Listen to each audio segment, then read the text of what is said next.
The man that we're about to interview, Gary Vaynerchuk, he is an all-star when it comes to commitment. That's all he does. He just keeps committing and committing and committing.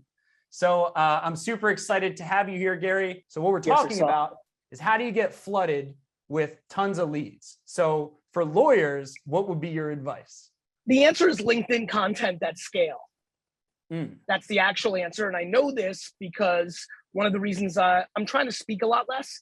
And one of the reasons I agreed to this is because of how many lawyers in the last 24 months have emailed me because they've seen my content. I've actually brought up lawyers a lot subtly in different podcasts, and how many of them have reached out to me and said, you know, when I saw you say it once on LinkedIn or on TikTok or Twitter, I thought it was silly. But the fourth time you said, and lawyers, you need to get serious about LinkedIn.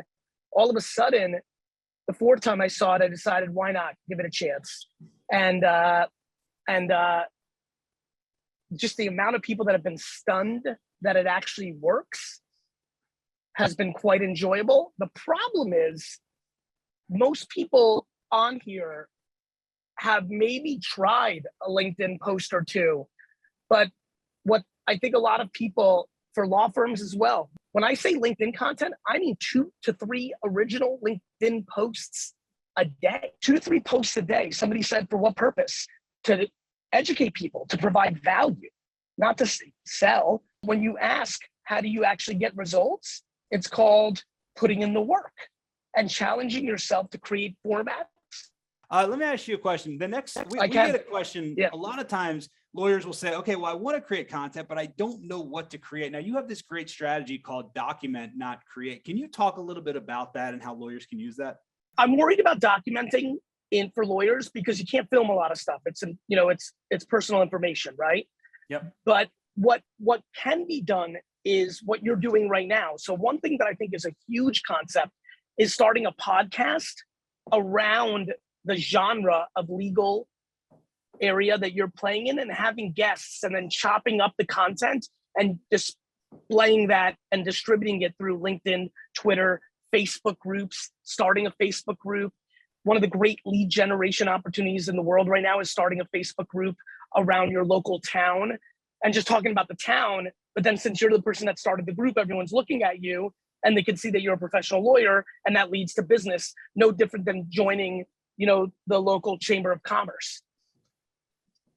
Yeah, that's huge. No, so absolutely. repurposing, so that's really big, everyone. Creating a podcast around the genre, right? So don't create the divorced person podcast. Make it around family health and relationships. Or the podcast is, there's a 2-prong attack. The podcast is the divorce family law show, and you interview other lawyers, people that have gone through things. You try to provide value. The biggest reason people struggle with social media content is they try to use it for sales instead of using it for content that brings people value that then leads to sales.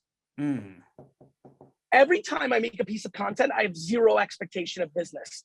I know some of it leads to business in my world, but there's never been a time that I think that what I'm making right now is anything other than me being a radio personality, a TV personality, a print personality.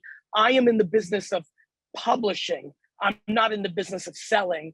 But then I also know all my businesses are linked in my profiles. And if they want to buy wine, or if they want to buy NFTs, or if they want social media services, they may consider me. But I'm okay if somebody takes 800,000 hours of free content from me and never buys a thing from me. I prefer it. Yeah, you've done a great job with that. So my team was telling me to ask about the $1.80 engagement strategy. What is that? I love that. So 90 times a day, going to different platforms, different social media accounts on Instagram, and leaving a comment that's valuable to the piece of content. So maybe you search legal, lawyer, divorce. Maybe it's around your interests. One of the biggest things that people can find value in getting business is by becoming a part of the social media community around their interests. So if you love golf, if you just go leave a ton of content, replies to golf content, somebody might agree with you on the way the person swung that club. They click your face, and then they see in your profile that you're a professional lawyer. They click your site, they might be into tax law. They might need some divorce help. They may need some real estate. People are too rigid in social. They don't understand that humans do business with humans on the internet just like they do in real life. They knew that they wanted to join a country club, be active in the school system, be active in the sports community, sponsor local stuff to get business, but they don't do the same thing on the internet. On the internet, they're just selling. Let me ask you a question. That is fantastic insight. You know, we live in a world where everybody seems to be offended by everything. And I know a lot of lawyers kind of want to stay on the side of not offending people. How do you find that mix between creating interesting content and maybe not offending people? Or what's your take on that? By being a nice person. There you go. How about that? That was an easy answer. There you go. Listen, I get people that get upset with me. I'm extremely nice by then being empathetic and compassionate that they're in a place of hurt and they're trying to tear you down. Like when people leave bad comments, that's a bigger indication on them, not on you. Could you imagine living a life where you're spending time going around the internet trying to hurt other people's feelings because of what content they made? That's a sad existence. I'm not mad at people that troll me or give me hate. I'm compassionate, empathetic, and sympathetic. So that's such a good point. So I want to get a little more kind of tactical here because you have crushed it in so many different ways. And I also want to talk about your ability to delegate because a lot of people don't see the size of the team that you have, right? But I first want to ask if there was one habit that everyone here who wants to blow up their brand online and get tons of cases and leverage social media, what would that be? Is it the just constant putting out of a video? Like if there was one thing you did every day. Yes. This is singularly like health and fitness. It is about eating well and going to the gym. Yet everybody wants to take apple cider gummies or do plastic surgery or eat like magic pills or like do it well for a week, but then get discouraged. The answer to everyone's question in here is as much content as possible on YouTube and LinkedIn and Twitter. The answer to the question, though, is very different. It is about leaning into your creativity and, most importantly, leaning into your humility. People don't like starting from zero. People email me all the time, Gary, saw you on the law thing, did it for 3 weeks, got nothing. You suck. I'm like, no, you suck. You gave up after 3 weeks, and you have insecurities. Like you didn't like getting no likes. You didn't like the feedback of not hitting in the first week. You don't have conviction around this. You don't want to put in the work anymore because you have a solid career. Like back up your words. If you want to crush it and get unbelievable amounts of leads, what do you think it's going to take? What do you actually think it's going to take? But there's something even more important, which is self-esteem. This is one big game of self-esteem. The reason people don't put themselves out there is they feel insecure about the way they look on camera. They don't like when somebody says that they stink. This is a waste of time. Their friends say it's a waste of time. The lawyer they looked up to says it's a waste of time. Just do it the old school way. You know, look, I've been doing this for 15 years. Everything's always the same thing. You're wrong, you're wrong, you're wrong, and then you're a genius. It's happening with me with NFTs right now, right? Scam, bullshit, fad. I'm like, okay, but in 4 years, 6 years, 9 years, everyone's like, how did you see it? I see it because I watch people's behavior. I don't make judgment. I have no feelings. I'm a completely emotionally agnostic person that only focuses on what people actually are doing, not what I think they should be doing. Got it? I don't care what my feelings are about LinkedIn or social media or Facebook. I care what humans are doing. I don't judge humans based on my subconscious laziness or preference. So, you know, I talk to lawyers all the time. They're like, I got to get my brand right. I got to build my brand. But, you know, I always tell them that social media, creating content is your brand. Can you talk a little bit about lawyers that think they need to focus on their brand and how creating this content, becoming this helpful person, providing value actually becomes your brand? Of course. It's a game of being human in a world where lawyers have been trained for 75 years to act their most fake professional self to get business. Look at every single person in this chat's LinkedIn profile. It's their most uptight photo they've got on the internet. Oh, it's so That's a true. good point. People, Can everyone press the space bar and say that's true? Press the space bar and say that's true right now. True. That's true. and people do business with people. People do business with people. I'm telling you, if I could get this lovely crew of 300 to just talk about golf or wine or whiskey or parenting or comic books or sports, I just want people to act human. Talk about things you care about in LinkedIn, YouTube, Twitter. Somebody will do business with you because they also collect comic books. Yeah. Somebody will do business with you but you mix it in, right? One post is about your first comic book. The next post is your feelings after losing a case. Next post is about a new law change in your sector that nobody's paying attention to. The next one is, here's a big one, how to find a perfect lawyer for you that might not even be me. That's a valuable piece of content. That's humility. Everybody's got to be human and humble in their content and then push themselves to make content. Lean into creativity. Look what other people are doing. Interview people. Hit up old clients to do stuff with you. Friends, family, coworkers. It's work. It's work. So, question on the team you've built, because I think this goes unseen. A lot of people don't, they look at you more frequently than they do the hundreds of people that work with you. So what is your belief around HR? I know that we weren't planning on going here, but I'd love for you to inspire everyone as to, are you just a glorified HR director? I am a glorified HR director. If you looked at my calendar, and looked at, I'm averaging, I'm working 8 to 7 p.m. with no lunch break, every minute booked. That's kind of my style, 9 to 8. I have 0 breaks. I have ungodly amounts of meetings that are 5, 10, 15, 20 minutes. So you're talking about 40, 60 meetings a day. And 20% of them, 30% of them, 40% of them are HR meetings, because I only believe that people are the core and utter variable of business success. And a lot of people here would have businesses much bigger if their culture was kind. I really believe that. And I think that I think we need to have a new conversation around alpha business winning. I think kindness matters, and I think people should look into it. So Sebastian just said, where do I get all the energy from? From gratitude. I'm incredibly grateful. I think people struggle with perspective. I was born in Belarus. Look what's going on in the part of the world I come from. There's 850 million people on earth that don't have access to clean water.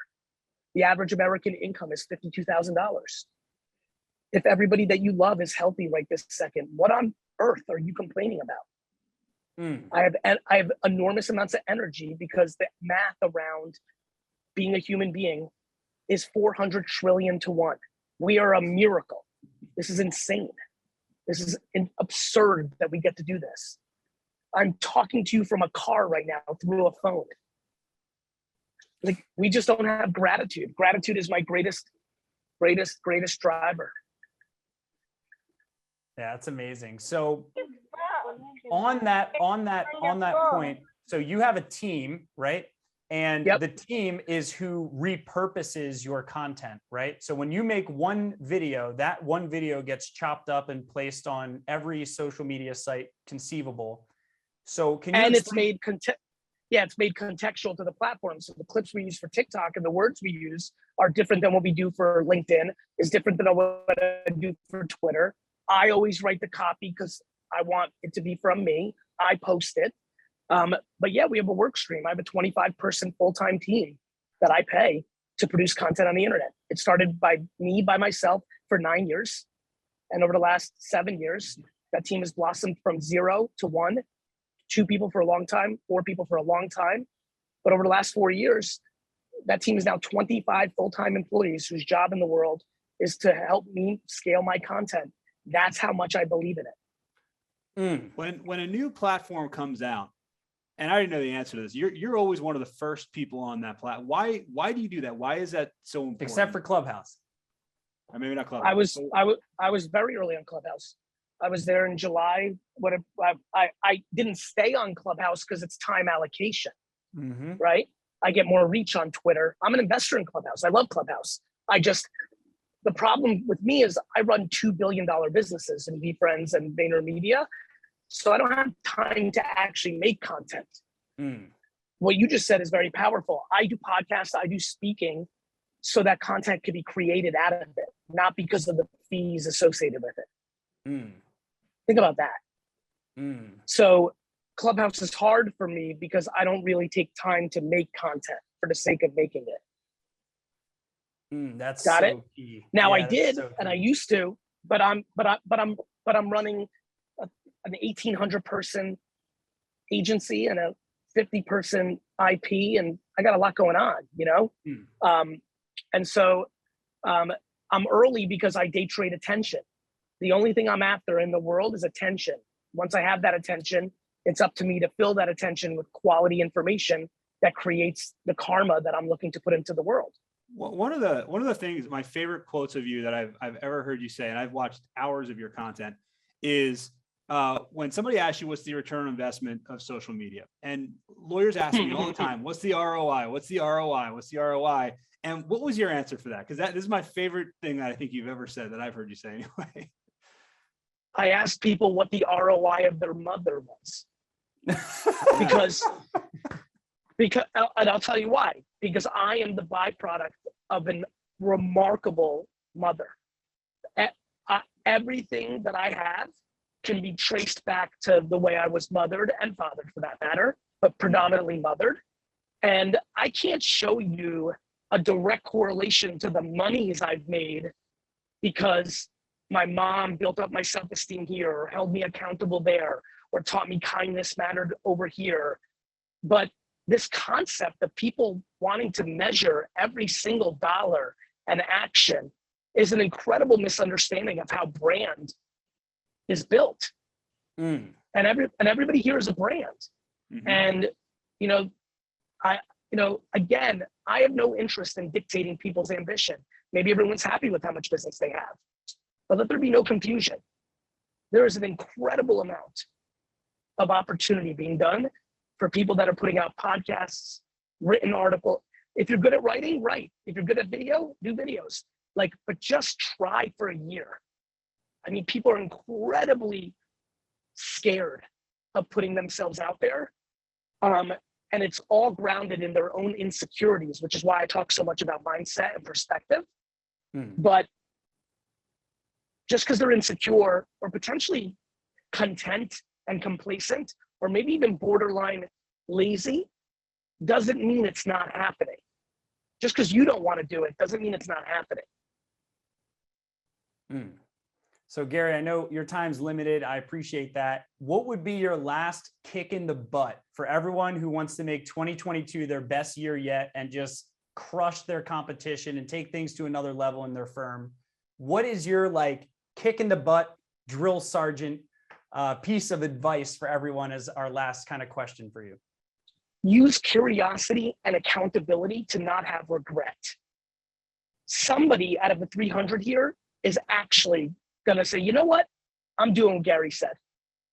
And they're gonna remind you in a year after they were successful of these 79 wonderful things that happened. And the 299 remaining here are gonna be like, shit, I wish I did that. And they're gonna have regret because it's 100% happening. So use curiosity. Maybe he's right. Maybe I haven't tapped into writing or my comedic style or my interests. Maybe I should put myself out there, and then hold yourself accountable. Don't give up after a week, a month, 3 months. And most of all, be comfortable in your own skin. Everybody else sucks too.